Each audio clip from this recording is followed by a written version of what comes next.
This is one of our drying kilns. This is where we dry our heading and stave material.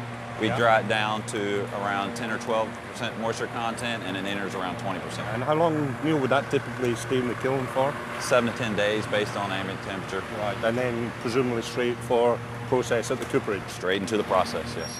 Good. The biggest thing you'll notice in the American cooperage as you walk in is the amount of noise generated by the machinery, the size of it, and it is just a vast assembly factory. Every single element of the process here is machine driven, other than the barrel raising. That's the only part of this process that has real manual intervention.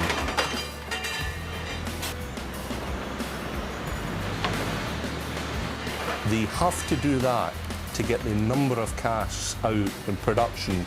Typically here in this factory, we'll be producing 2,500 casks a day, and they're all primarily to feed the growing bourbon industry.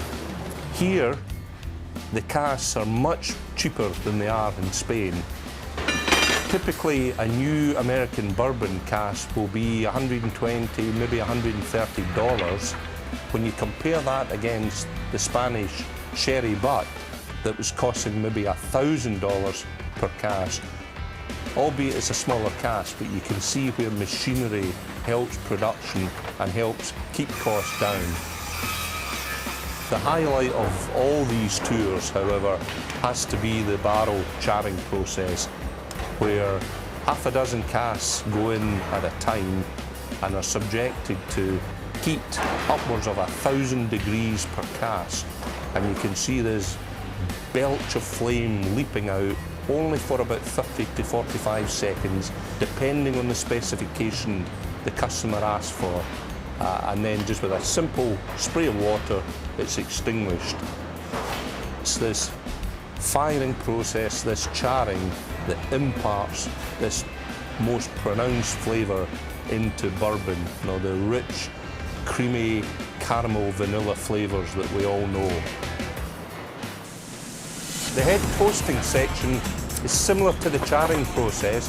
What we're doing here is one end of the head is getting blasted by huge amounts of heat, and you can actually feel that blasting down the tunnel at us.